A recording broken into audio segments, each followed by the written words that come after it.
pembelajaran daring yang pertama kali ini kita akan membahas tentang gerak benda dan makhluk hidup di lingkungan sekitar. Nah, sebelum kita belajar tentang gerak, adakah anak-anak yang sudah tahu apa sih gerak itu? Kalau belum, mari kita bahas di sini. Gerak adalah perubahan posisi atau kedudukan dari titik acuan. Jadi ada titik acuannya. Contohnya, misalnya ketika kita sedang naik mobil, kita duduknya di samping Pak Sopir. Nah, saat mobil berjalan, otomatis posisi kita dan Pak Sopir itu tetap diam. Berarti titik acuan kita adalah Pak Sopir. Jadi geraknya kita tetap diam. Tapi ketika kita lihatnya di samping jendela, otomatis di situ ada jalan, kemudian ada pohon. Nah, di situ mesti kita berpikirnya kita ikut bergerak mengikuti pohon dan jalan. Maka dari itu titik acuan kita itu adalah pohon dan jalan. Jadi kita ikut bergerak. Jadi gerak itu harus ada titik acuannya. Contohnya lagi di sini. Anggap saja di sini denah tempat duduk kalian di kelas. Nah, ketika ada seseorang duduknya di meja paling belakang, dia ingin ke meja guru, letaknya di meja paling depan.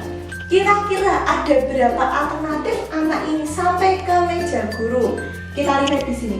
Dia lurus dulu, dia naik, kemudian berbelok.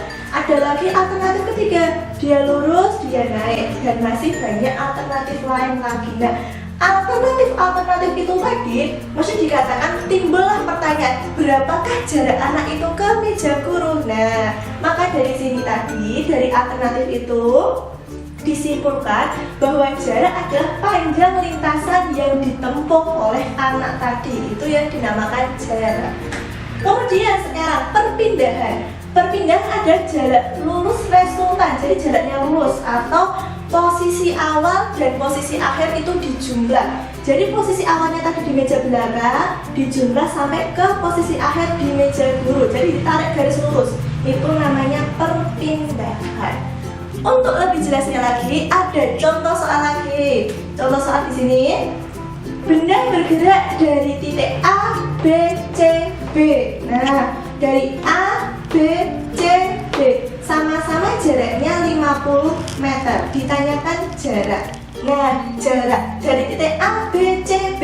Dari A ke B 50. A ke B 50. B ke C, B ke C juga 50. Ditambah C ke B, C ke B juga 50. Nah, berarti total jaraknya adalah 150 meter. Tapi kalau ditanyakan perpindahan sama nggak dengan jarak? Tentunya beda. Perpindahan tadi itu jumlah posisi awal dan akhir. Jadi jumlah posisi awalnya dari A, akhirnya dari B. Dari A sampai B, atau dari A, B, C, B, A, B, C, B. Nah, sama aja. Dari A sampai B, berarti perpindahannya 50 meter. Nah, itu tadi tentang jarak dan perpindahan. Selanjutnya ada percobaan gerak lurus berubah beraturan. Gerak lurus berubah beraturan disingkatnya GLB. Di sini ada di paket halaman start. Nah, paketnya di sini halaman 3. Bisa dilihat di sini paketnya halaman 3, ada alat percobaannya. Kemudian di sini ada langkah kerjanya. Langsung aja tak kasih kesimpulannya di sini. Nah, dari percobaan GLB itu nanti menggunakan alat namanya ticker timer. Di ticker timer itu nanti untuk mengukur waktunya. Jadi nanti ada tetesan olinya. Untuk GLB nanti geraknya itu selalu konstan. Contohnya, kereta api itu selalu bergerak dengan kecepatan konstan. Kalau kereta apinya bergeraknya dengan kecepatannya 70 km per jam, ya itu terus karena dia konstan. Nah, maka di tetesan oli jaraknya dia sama terus. Nah, dia konstan, maka dia sama karena dia konstan. Untuk grafiknya di sini ada dua grafik yang perlu kalian hafalkan. Grafik kecepatan terhadap waktu itu kecepatan selalu berbanding lurus dan nilainya selalu konstan terhadap waktu, maka grafiknya seperti ini. Nah, kalau grafik untuk jarak terhadap waktu, jaraknya ini nanti akan berbanding terbalik, jadi dia akan naik nanti grafiknya. Itu untuk grafik GLB. Kemudian untuk GLBB itu berarti gerak lurus beraturan diperlambat, geraknya diperlambat. Contohnya, ada bola dilempar vertikal ke atas. Nah, kalau dilempar ke atas berarti geraknya dia diperlambat karena dia waktu naik ke atas. Nah, naik. Pada saat naik saja ya, berarti dia diperlambat. Nah, untuk gambar yang timur seperti ini, diperlambat, tetesan olinya diperhatikan. Grafiknya kecepatan terhadap waktu dia turun karena dia diperlambat. Kebalikannya sekarang, GLBB dipercepat, berarti saat dia cepat, otomatis kalau dia cepat saat sebuah benda itu jatuh. Jadi contohnya buah kelapa jatuh dari pohon saat jatuh, nah jatuh kan cepat. Nah, grafiknya kebalikannya sama, diperlambat, dia naik. Tetesan olinya kebalikannya juga. Nah, semoga untuk GLBB dipercepat dan diperlambat kalian bisa memahami sendiri di tabel ini karena ini sering keluar. Selanjutnya di sini ada materi tentang gerak lurus. Nah, di gerak lurus di sini nanti yang akan kita bahas ada dua. Yang pertama ada gerak lurus beraturan atau disingkatnya GLB, dan yang kedua ada gerak lurus berubah beraturan atau nanti disingkatnya GLBB. Yang pertama dulu GLB, beraturan. Jadi kalau beraturan itu nanti kecepatannya selalu konstan. Jadi dia konstan terus 2 meter per sekon, 2 meter per sekon, 2 meter per sekon, terus itu namanya konstan. Di GLB itu ada dua, ada kecepatan sama ada kelajuan. Ini simbolnya sama, tapi artinya berbeda. Nah, maksudnya gimana? Untuk kecepatan dulu, kecepatan itu merupakan besarannya namanya besaran vektor. Jadi ada nilai sama ada arah. Nah, itu nanti berhubungan dengan perpindahan. Contohnya, ada sebuah mobil bergerak dengan kecepatan 20 meter per sekon ke barat. Nah, karena kecepatan tadi ada nilai dan arah, kecepatannya 20 meter per sekon itu sebagai nilai dan ke barat itu sebagai arahnya, itu kecepatan. Jadi ada nilai, ada arah, termasuk atau berhubungan dengan perpindahan. Kemudian untuk kelajuan itu hanya nilainya saja, jadi termasuk besaran skalar. Nah, berhubungan dengan jarak. Contohnya, mobil bergerak dengan kelajuan 20 meter per sekon. Jadi di situ nanti nilainya saja, nilainya berapa? 20 meter per sekon. Nah, untuk rumusnya sama. V sama dengan S per T. Dengan V itu sebagai kecepatan atau kelajuan, satuannya meter per sekon. Terus dengan S itu ada jarak atau perpindahan, satuannya meter. Dan T adalah waktu, satuannya sekon. Bagaimana? Paham? Selanjutnya GLBB gerak lurus berubah beraturan. Dia berubah tapi dia tetap beraturan. Nah, tadi udah ada dua GLB, ada GLBB diperlambat, ada GLBB dipercepat. Kalau untuk diperlambat berarti dari angka yang tinggi dulu, 6 meter per sekon, 4 meter per sekon, 2 meter per sekon. Jadi dia lama-lama akan lambat. Kalau dipercepat kebalikannya, berarti dari 2, 4 ke 6. Jadi semakin cepat.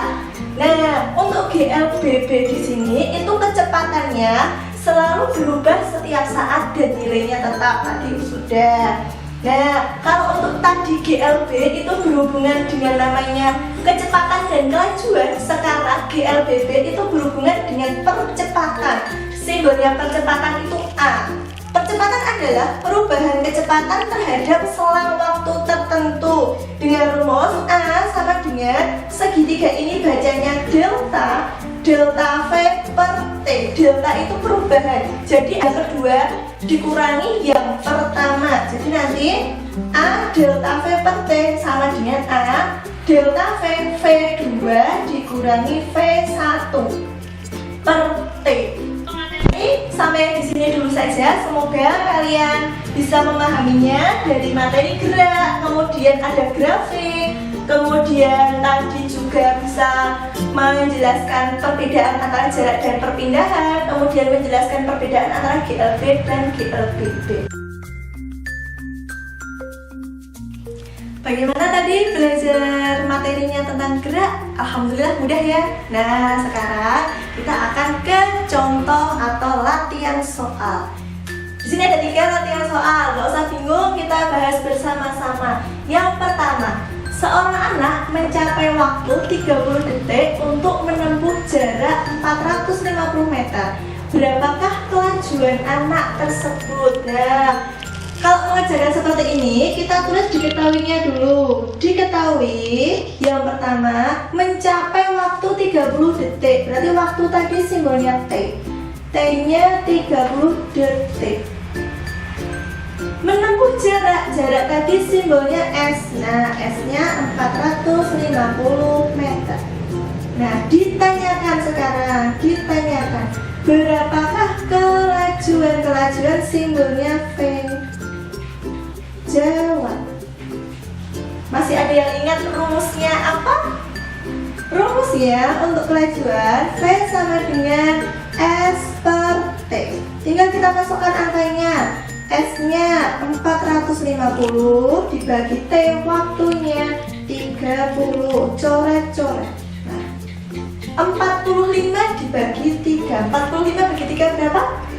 45 bagi 3 15 meter per second. Nah, selesai untuk soal yang pertama. Soal yang kedua, sebuah mobil bergerak dengan kelajuan yang konstan, tetap 15 meter per sekon. Mobil menempuh jarak 2250 meter. Berapakah lama waktu melaju? Nanti soalnya atau jawabannya nanti harus dalam menit. Kita diketahui dulu, tulis di sini. Kelajuan konstan, kelajuan simbolnya V. V-nya 15 meter per sekon. Menempuh jarak tadi S. S-nya 2250 meter.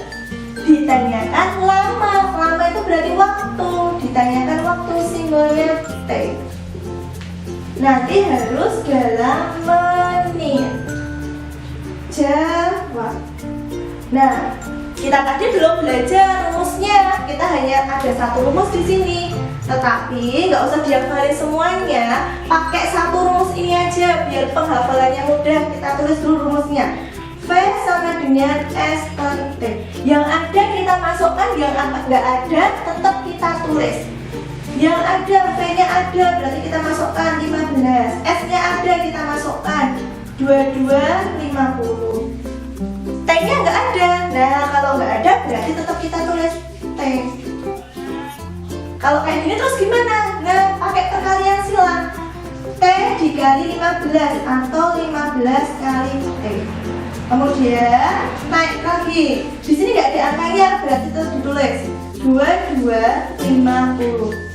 T-nya berarti 2250 dibagi 15. Nah, 2250 dibagi 15 ketemunya 150 second. Nah, ini masih dalam second, padahal harus jadikan menit. Nah, padahal 100 menit itu berapa detik atau second? Nah, 100 menit kan 60 second, berarti tinggal 150 dibagi 60. 15 bagi 6, 15 bagi 6, 2,5 menit. Udah? Selanjutnya, untuk soal yang ketiga terakhir. Sebuah mobil mula-mula dia bergerak dipercepat hingga kecepatannya 20 meter per sekon. Setelah bergerak selama 5 sekon ditanyakan percepatan. Diketahui lagi dulu. Diketahui.